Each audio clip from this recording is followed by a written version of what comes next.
Hello everyone, welcome to the Redmen TV. It is a Friday and we're here doing daily news on a Friday. Cheers. International break for giving us a weekend off, which means we can come and do an extra day during the week. We've got some interesting Liverpool stuff to get through.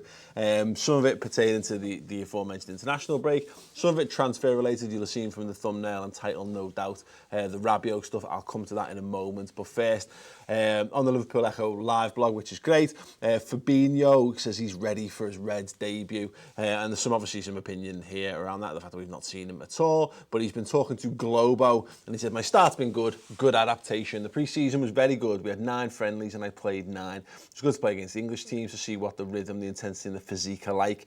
The way the team played, I got it right. The more experienced players helped me, the technical team as well. Me and my wife are liking the city. We were never home. Roberto Firmino's being a great guy. His family has been a good support to me and Alison. It's been fine. Having Brazilians in the team helps. Now it's really time to make the debut. I'm fine, training well, I'm prepared. Yeah, interesting. The Echo actually posed the questions, but I'll pose them to you as well. Where would you see, in your opinion, you are manager, Jurgen Klopp is dead. He's not dead, but imagine he was, but not for too long. You're in charge of Liverpool anyway. You get to pick the teams for the forthcoming games. Obviously, Tottenham Hotspur looming large. Do you start him in that game? Do you save him for the Champions League? And going forward, do you see a situation where we're playing in a 2 with Henderson? Or do we do what we did at the start of last season where like Emre Can got the European games largely and Henderson largely got domestic? Could you see him being our European number 6, as it were? Let me know in the comments below. I'm going to go through your comments, so please feel free to give any opinions on anything we're discussing in the comments box. I'm going to move over to that at the end of the show and get some feedback. And I've got Si with me as well to do some of that stuff as well. Hello. Hi. Anyway, move on. Great news for, we're going to call him Kevin Kelleher. Yeah? Yep. Yeah, I think, because I have heard the pronunciation of this several ways and I'm not going to embarrass myself, and I apologise for the Gaelic amongst you. You've got really weird spellings of names. And you know you have, by the way, because I am shocked to see so many of my Irish friends who have different names on Facebook to the names that I see them using in other places. So you get it, right? But anyway, Kevin Kelleher is joined up with the senior Republic of Ireland squad to train there in Wales this afternoon, which is great. I think we saw some real glimpses of him in pre-season. Thought he did really well. I think it was the Blackburn game, maybe. It was Blackburn or Bury, and I remember thinking, oh God, he really looks like a kid. But post that, I thought he did really well. I think it's the Man City pre-season game in particular really stood out. But yeah, great. We want to see these lads get an opportunity as much as they can. And that gives them a confidence boost. It's between him and Grabara, and there's going to be a situation arising from January onward, potentially, unless Liverpool bring someone else in, which is also a possibility. The Grabara and Kelleher are battling out for Liverpool's second choice goalkeeper position. So, yeah, big opportunity for him. One of the better things that's made its way onto social media this weekend, I'm going to move on to next. I'm going to hold it on for a second in case it auto plays. Just to give you context, Trent Alexander-Arnold in training for England. You've probably seen it by now, but if you haven't, get on this. They looked like they were having some sort of game. Trent's team won. The team that he beat were rather salty about it, and he decided to settle it by hitting the crossbar. And the big question is, could he? And anyone who's watched Trent Alexander-Arnold will know the quite simple answer to that is yes. Yes, he could. And look at his wonderful little face. And Jesse Lingard can do nothing, much like his career.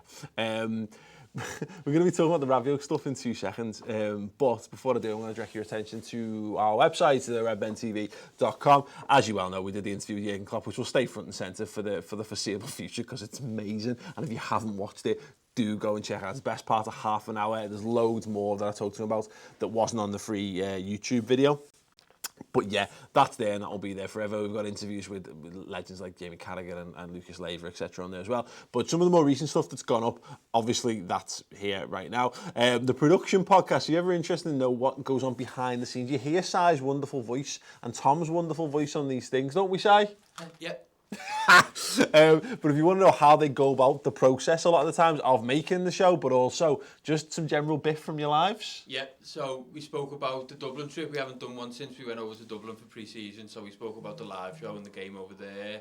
And we spoke for a while about the new studio and just how we've been getting things together and how we're trying to make strides with the production quality and stuff. Fantastic. And then we spoke about fast food quite a lot as well. Amazing. Yeah. So, you know, perhaps not a selling point that would totally get you to go over there and subscribe, but an idea, the extra flavour. And just to give you a few more things, obviously, Reds News Roundup, Steve Hoare hosts that one, where we talk about all the things off the pitch. So, you know, transfers during transfer season, but by and large, all the major news stories they get covered in these shows.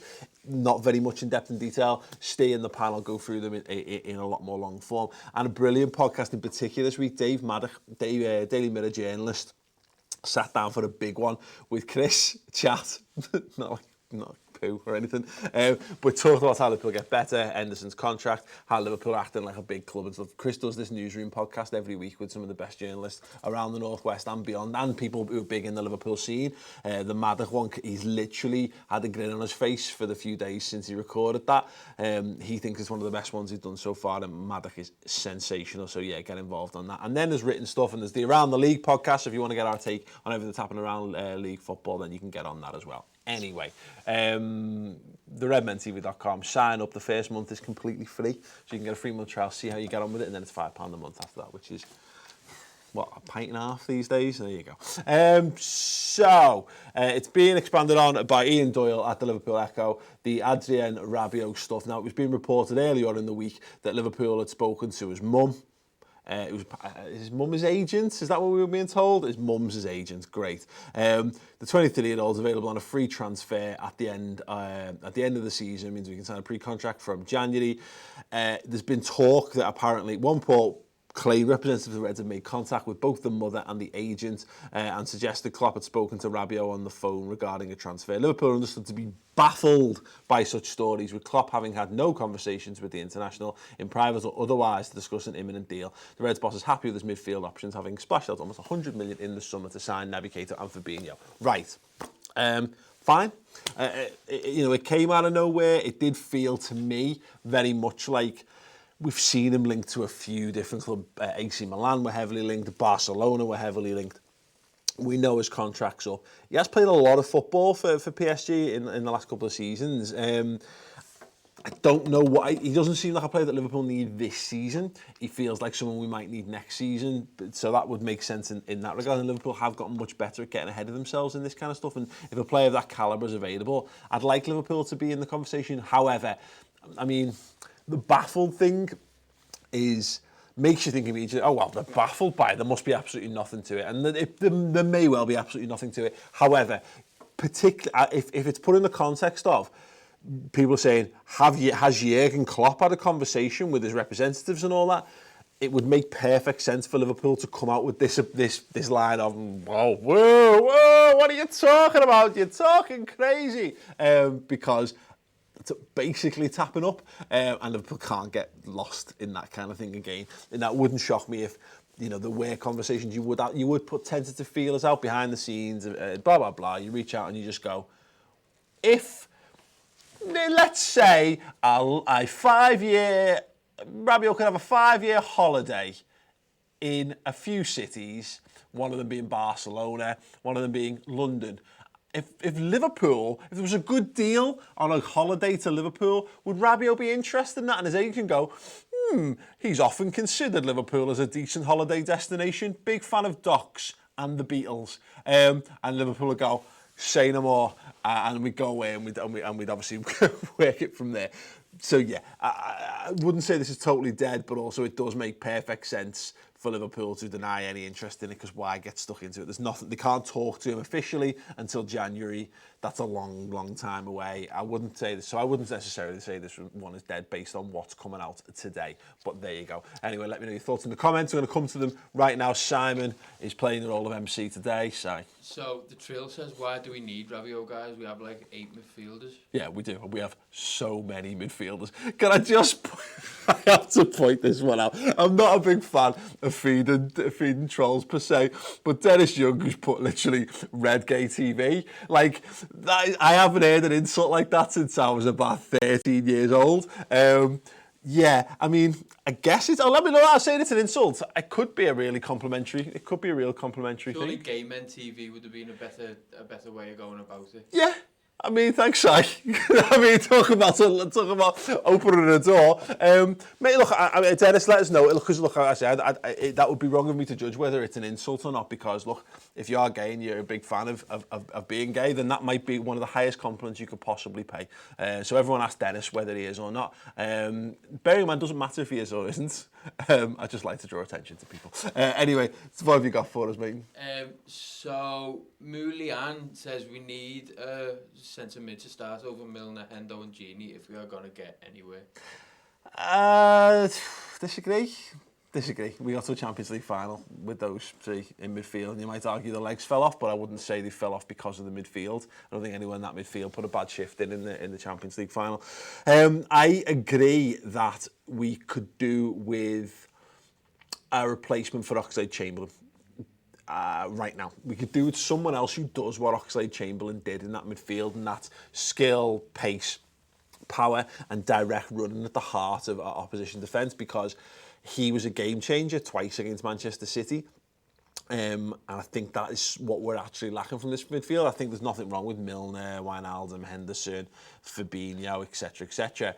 But they are all functional midfields. They are part of they perform a function that makes the whole team work. Whereas I think we need a little bit more of an X factor from that midfield. And with Adam Lallana injured again, and with Oxlade-Chamberlain likely out for the vast majority of the season, that's what I do. I don't think it's an issue with the other guys that we've got necessarily. So Charlie Hamer says Red Gooch TV. Yes. Are you a big fan of the Gooch? Red Gooch? Red Gooch. Are you a big fan? Is your Gooch red? Have you been walking for a long time in ill-fitting boxers or, undies? Let me know in the comments below. So, onto the Fabinho stuff. Brown Ninja 777 says, I don't understand the absolute necessity to rush Fabinho in. Klopp loves Henderson and I trust his judgment considering his managerial track record. Let Fab come in when he's ready. Yeah, sounds. I mean, it is what it is. There's no rush to do anything. This is the beauty of us. This is the beauty of having a long-term manager with a long-term plan and a degree of success that's gone along the way in terms of us incrementally getting better season on season, as we can afford to let him do whatever he wants. Wow, this Dennis Young, I don't think English is his first language, so that's or. Yeah. There's a good point here. Actually, Kyle Wilson says Big Shaq does what the Ox does. Potentially. I have theorised this, that I think we might see him deployed in that role. We saw hints of it in pre-season. We saw him playing a bit of false nine. Saw him playing centrally a bit, and he was doing that in training a lot over in Michigan. He's playing far more central and playing through balls and what have you. Maybe that he might be the answer to that, but if that's the case, I think it means we're lacking another body then further up the field as well. So yeah, maybe we'll see Shaqiri do that, and I would be excited to do that. And Vitu K says Keita isn't an X factor. No, Keita is, but I don't think Keita right now is. I think he's playing the box to box role for Liverpool, and the box to box role for Liverpool doesn't score 18 goals a season, which is what I think Liverpool need. 15 goals. I think 15 to plus goals from an attacking midfielder role if we want to step up what we do. And I'm not saying Oxlade-Chamberlain would have been that, but I feel like if he'd had a full season playing the way he played in the back end of last season, I think he could have got on for double figures, and that's what I'm driving at. I'm not saying he's not, but he's not an X factor, I think, right now from what we've seen in that same way. So Xbox Gaming wants to know, how do you think we'll be doing in all competitions after the City game?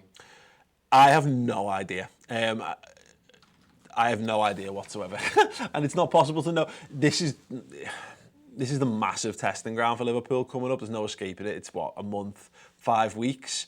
If Liverpool are still in the top four,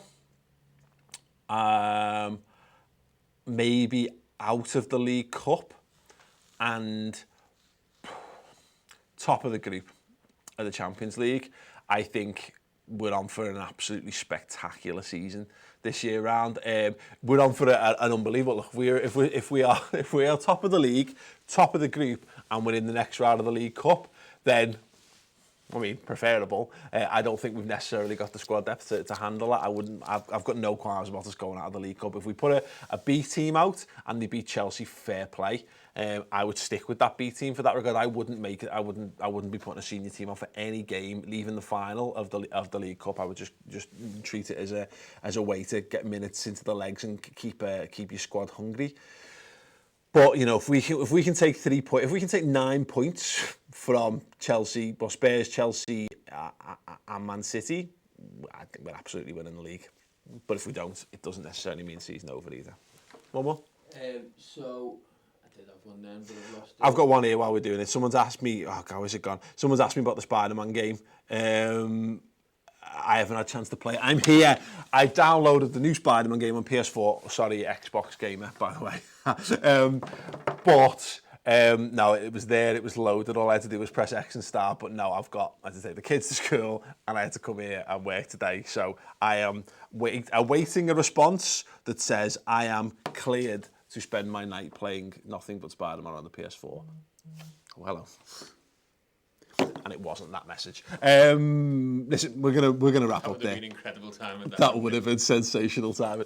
Look, if you're watching the channel and you're not subscribed to the channel, still not, then subscribe to the channel. Basically, we are we're about 2,000 away. 2,000, so yeah. About 2,000 away. Just from about to hit 298. 298. We're about 2,000 away from the 300,000 mark on the YouTube channel. If you're not subscribed yet, please do. Wow, there's some garbage channels in this previously viewed thing. Let's have a look for the sake of argument. It is right there, 298.35. Brilliant. We're under 2,000 from 300,000. Let's get us to 300,000. We have had a couple of chats around some stuff we can do to celebrate. Some things, maybe recreating some goals, from our favourite Liverpool goals. There's talk of doing a day-long live stream with loads of special guests and what have you, but we can't do any of it until we get to 300k. If you're not subscribed, I'm talking to you directly. Go and subscribe, get subscribed. And if you want more, if this isn't enough for you, get over to the redmentv.com, sign up and become a supporter and help everything that we do become the hero of my life, the hero of Chris's life, the hero of Sai's life, the hero of Redmen TV, the hero that this channel needs on a daily basis by signing up to the website. Other than that, thank you for watching.